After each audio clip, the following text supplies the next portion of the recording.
بیا بیا بیا. سلام. اینو همکنون میبینید که اختراع لوله کشی، اختراع لوله کشی رو میبینیم که بسه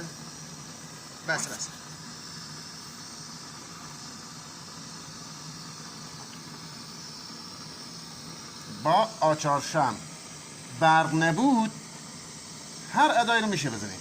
همکنون یه آچارشم اج قدیمی داغ میکنیم و یه مقدار لوله رو تو مجدد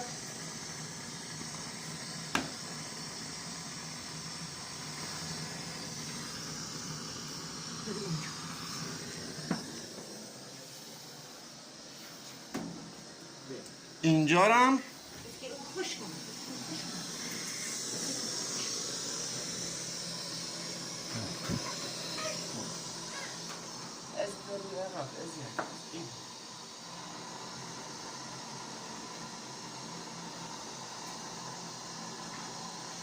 خب مجدد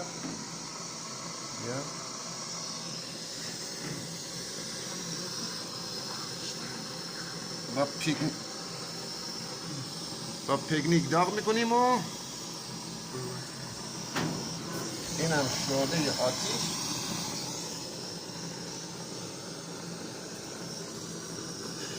آتیش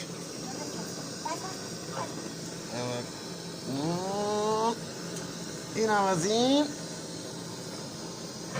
اینم سمت بالا. بله برق نبود این کارم میشه بکنیم.